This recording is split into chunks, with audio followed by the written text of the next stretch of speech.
Oi, gente! Vamos lá, gente. Começar então. Deixa eu ver aqui as dúvidas de vocês.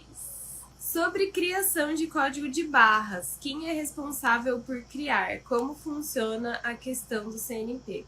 Então, gente, código de barras não está vinculado à rotulagem. Não tem nenhuma legislação de rotulagem que diz que você precisa obrigatoriamente ter código de barras. Código de barra, ele não é obrigatório por rotulagem, é possível que você tenha alimentos regulamentados que não são clandestinos e que não tem código de barras.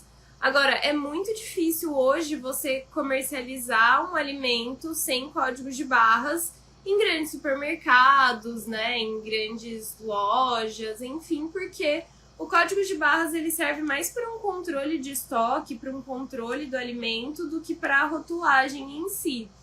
Então, eu já trabalhei em empresas onde o pessoal que cuidava da parte de imposto que fazia os códigos de barras. Eu já trabalhei em empresas onde eu fiz os códigos de barras. Então, não tem muito uma pessoa que é exatamente a responsável por criar. Porque fazer código de barras não tem só a ver com rótulo, você precisa conhecer muito bem o produto, esse código de barras ele precisa estar vinculado à empresa, então a empresa em si precisa ter uma conta dentro lá do site que faz o código de barras. Aí você tem que colocar toda uma questão de imposto, então assim, não é tão simples fazer um código de barras. Legislação sobre definição de diet e light. Você não vai achar essa definição em uma legislação porque elas fazem parte de legislações diferentes. Então, diet é para alimentos para fins especiais, tem na portaria 29. Então, lá você vai conseguir encontrar onde você pode usar a definição diet. E light é uma INC, é uma informação nutricional complementar. Então, são coisas totalmente diferentes, tá? E é uma INC que significa reduzido em. Então, toda vez que você vê light, quer dizer que aquele produto é reduzido em alguma coisa. Não necessariamente são calorias. Pode ser reduzido em valor energético, pode ser reduzido em, sei lá, gordura, pode ser reduzido em sódio. Então tem que ver. Inclusive no próprio rótulo tem que trazer reduzido em quê e quanto foi reduzido. Então normalmente precisa ter uma redução de no mínimo 25% de tal nutriente. E precisa informar isso no rótulo. Então, diet é uma expressão para ser usada em alimentos para fins especiais, portaria 29 de 1998.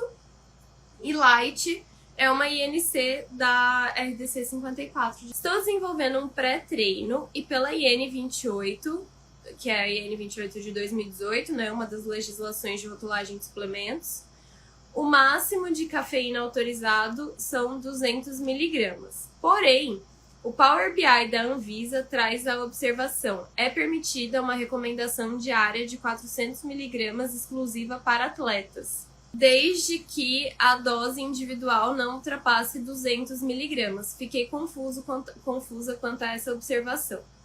Então, não é só o Power BI que traz essa observação, tá? Na própria IN 28 existe essa observação para cafeína. Então, lá na IN 28 a gente tem os limites mínimos e máximos de cada suplemento alimentar. No caso aqui, para cafeína, o máximo estabelecido é de 200 miligramas como dose diária. Porém, tem uma observação lá que diz que para atletas, a recomendação para atletas especificadamente pode ser de 400 miligramas, desde que a dose individual não ultrapasse 200 miligramas. Então, vamos supor que você está fazendo um suplemento de cafeína em cápsula. A recomendação que você pode fazer para a população em geral é de, no máximo, 200 miligramas. Agora, para atletas, você pode fazer uma recomendação diária de até 400 miligramas. Mas o que você não pode fazer? Uma cápsula de 400 miligramas. Então, a sua cápsula pode ter, no máximo, 200 miligramas de cafeína.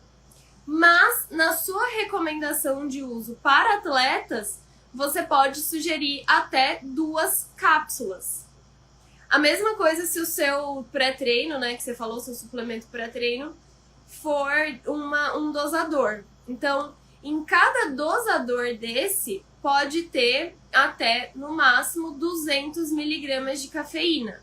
E aí você pode recomendar 2 doses por dia para atletas. Mas você não pode ter um dosador que tenha 400 miligramas de cafeína. Então, é isso que ele quer dizer. A dose que você vai recomendar até para atletas não pode ter mais do que 200 miligramas por dose. Mas você pode recomendar várias doses por dia que atinja até 400 miligramas.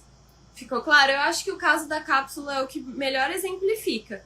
Você pode ter uma cápsula de até, no máximo, 200 miligramas de cafeína.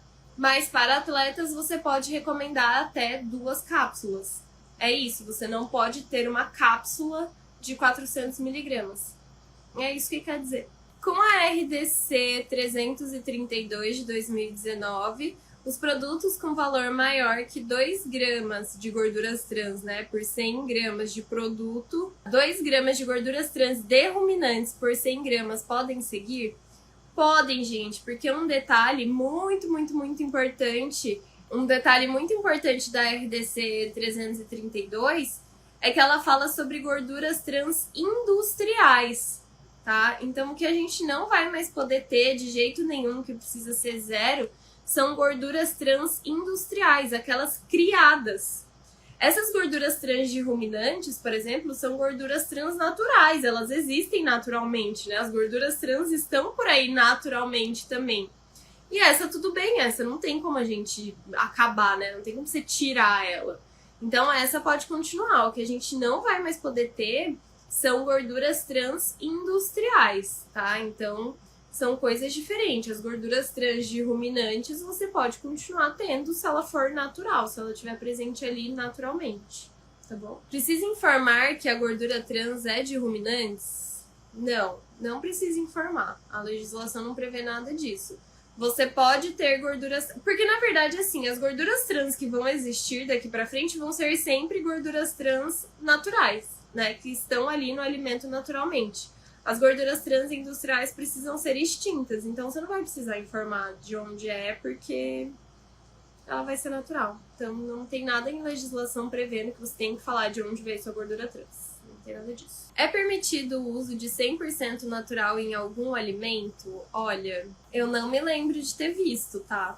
Algum RTIQ, né, algum regulamento técnico de identidade e qualidade específico de algum produto que permita que ele fale que é 100% natural. Porque nem suco, polpa, essas coisas assim podem falar 100% natural. Água de coco não pode falar, inclusive é proibido. Na legislação tá escrito que você não pode falar. Então, não, tem uma classificação de natural para iogurte, né? Mas, tipo, iogurte natural, mas não 100% natural. Rotulagem de whey protein saborizado deve ser enquadrada como suplemento alimentar? Provavelmente sim. O que define se é um suplemento alimentar não é só a fonte. Então, assim, você pode ter alguma coisa com whey protein que não vai ser suplemento. Às vezes, pela forma farmacêutica, tipo... Você pode ter um pó para preparo de panqueca que é feito com whey protein. Isso não é suplemento alimentar, tá? Porque não é... A forma farmacêutica não é permitida. Panqueca não é uma forma farmacêutica, né? Então, aí não. Ou então você pode ter ali um pó para mistura, para preparo de bebida com whey protein, só que ele não atinge os limites de proteína mínimos exigidos pela legislação. Então ele não vai ser um suplemento alimentar, ele vai ser só um pó para preparo de bebida com whey protein. Agora, se você tem whey protein saborizado, todo de acordo com a legislação de suplementos, aí você tem um suplemento alimentar e aí você rotula ele de acordo com o suplemento alimentar. Tá? Então não é só olhar, tem whey protein, né? Suplemento ou não. Mas whey saborizado, se é só, tipo, proteína do soro do leite, mais aroma, muito provavelmente é sim um suplemento. Posso usar 0 adição de açúcares ao invés de sem adição de açúcares? Pode. Na RDC 54, que é a RDC de Informação Nutricional Complementar, ali bem no comecinho da legislação, antes de entrarem os critérios, inclusive, tem quais expressões podem ser usadas. Então, ao invés de alto teor de, eu posso usar. Daí tem ali a lista de expressões que você pode usar. Para sem adição, você pode usar sem adição de, 0 adição de ou sem adicionado. Então, no caso de açúcares, pode ser sem adição de açúcares, 0 adição de açúcares ou sem açúcares adicionados. Tá? Então, você tem essas 3 opções para o uso dessa INC. Qual a legislação que fala sobre a quantidade mínima de glúten para poder escrever não contém glúten? A legislação é Lei 10.674, mas já te adianto que não tem quantidade mínima, tá? Não existe limite para declarar, não existe limite positivo que você possa declarar não contém. Se é não contém, não contém, nada, 0. Declarar maior, né, no caso, que 1 não pode. Não pode usar maior, menor em tabela nutricional, gente, de jeito nenhum. Rico em fibras é por porção ou por 100 gramas? Depende do produto, Corina. Normalmente por porção. Alimentos prontos ou semi-prontos para o consumo, aí sim por 100 gramas. Quando declarar diabéticos contém glicose? A gente vai declarar diabéticos contém, e aí glicose é ótimo, glicose, frutose ou sacarose, sempre que é para alimentos para fins especiais, tá? Então isso tá definido lá na Portaria 29, de novo, de 1998. E é para alguns alimentos específicos. Então, alimentos para dietas com restrição de açúcares, por exemplo, quando você tiver a presença desses 3 açúcares, precisa declarar. Mas isso está previsto lá na Portaria 29 de 1998. Então, tem que olhar lá em quais condições quais alimentos específicos você vai precisar usar esse alerta de diabéticos quando você tiver a presença desses açúcares, tá? Porque eu não vou lembrar todos de cabeça, mas tipo, alimentos para dietas com restrição de carboidratos, né, todos ali estão inclusos. E o que está incluso aí dentro? Alimentos para dietas com restrição de lactose. Então, sempre que você tiver um alimento 0 lactose, hoje em dia, vai precisar vir o alerta de diabéticos, porque todo alimento 0 lactose tem glicose, né? Então, esse é um caso onde sempre vai ter. Como tem rótulo errado? Nossa, tem. É por isso que o quê? O profissional que sabe de rotulagem de alimentos, que domina esse assunto, é disputado no mercado, se destaca muito. Porque, gente, as pessoas não têm essas informações, tem muito rótulo errado. É claro que tem muito rótulo errado, ciente de que está errado, e faz isso mesmo para chamar a atenção do consumidor, porque vende mais, isso é uma coisa. Agora, tem muito rótulo errado que tá errado porque as pessoas não sabem fazer a rotulagem. A gente tava falando isso sobre suplementos hoje. A quantidade de rótulo errado de suplemento é absurda, porque as pessoas não sabem fazer rotulagem de suplementos. Então, gente, me escutem de verdade. O profissional da área de alimentos, seja consultor, né, independente, ou dentro da indústria, que tem conhecimento de rotulagem, é extremamente valorizado, se destaca e, assim, é disputado, porque são raros. E eu posso dizer, por experiência própria, que esse conhecimento é valorizado. A cliente que eu vou contar agora, ela me ligou pra trocar uma ideia sobre os produtos dela, e aí ela tava me fazendo perguntas, tipo, mas por que será, então, que as empresas tais não usam essa alegação? Porque, tipo, se elas usassem essa alegação, eles precisariam falar tal coisa, e daí talvez não seja interessante. Então, mas por que será que não sei o quê? Deu, porque isso e aquilo, né? Então, tipo assim, ela tinha umas questões que não eram específicas do rótulo dela, ela só tava tentando entender o mercado e como que funciona, pra ver como que eles iam se posicionar e tal. E aí eu tava respondendo pra ela, tipo, tranquilamente as dúvidas dela. Como é bom conversar com alguém que entende do que tá falando, né? Como é bom conversar com alguém que sabe essas informações, que consegue explicar. Nossa! Aí eu fiquei tipo, nossa, engraçado, né? Porque pra gente é tão natural saber essas informações, mas elas não são naturais pra todo mundo. É só lembrar de quando a gente não entendia de rotulagem. Então, assim, esse profissional é valorizado, gente. Esse conhecimento é muito valorizado. Porque é só vocês pensarem que todo alimento precisa de um rótulo. Todo rótulo precisa estar correto. Então, assim, todo mundo precisa saber fazer rotulagem. Todas as indústrias, todas as empresas, das micro até as multinacionais, precisam fazer rótulos corretos. Não tem exceção. Ah, esse aqui não precisa se preocupar com rotulagem. Não tem isso. Então, assim, tem muito campo e é um profissional muito valorizado por ser escasso. Em um pão, fermento biológico deve entrar no cálculo teórico? Suponho que seja cálculo teórico de informação nutricional, né? A informação nutricional, ela sempre vai ser referente ao produto tal qual exposto à venda. No seu produto tal qual exposto à venda, não tem mais fermento biológico, né? Esse fermento já foi, ele já foi inteiramente consumido ou ele tá inativado. E além disso, eu não sei se fermento biológico tem uma composição nutricional relevante, realmente não sei. Mas eu acredito que não, porque no seu produto final não vai mais ter fermento biológico, então...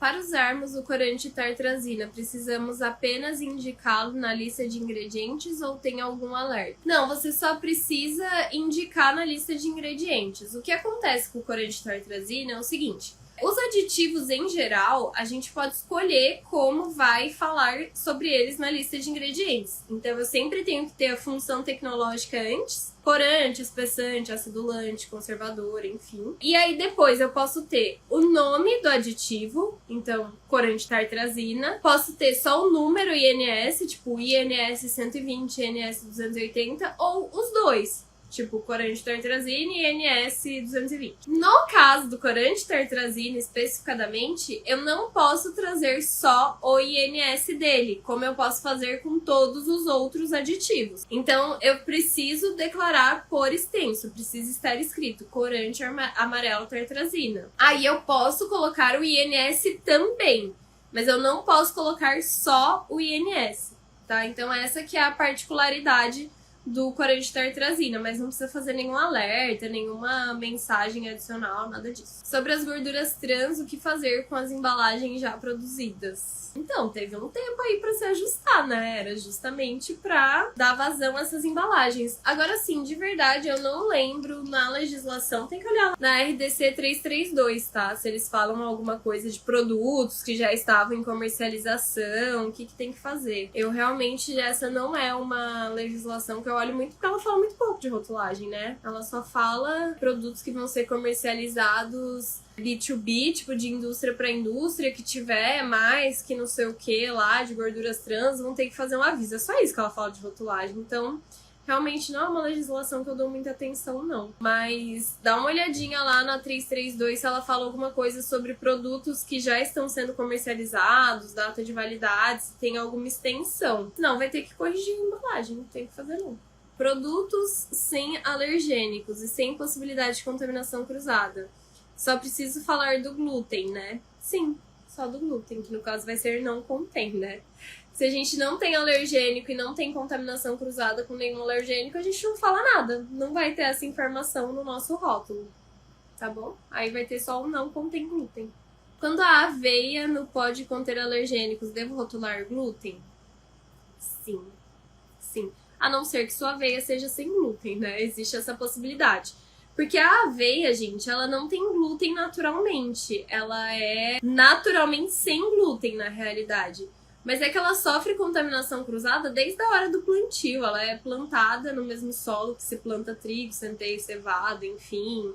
A colheita é junto, a armazenagem é no mesmo silo, o transporte é junto, o processamento é junto. Então, assim, ela sofre contaminação cruzada desde sempre.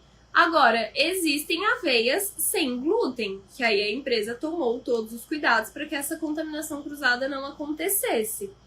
E aí, só que assim, mesmo as aveias sem glúten precisam ser declaradas como alergênicos, tá? Porque não existe essa exceção. Então, aveia sem glúten, você vai falar alérgicos contém aveia, ou alérgicos pode conter aveia, a diferença é que você vai falar não contém glúten. Mas regra geral, se pode conter aveia, você vai falar contém glúten sim.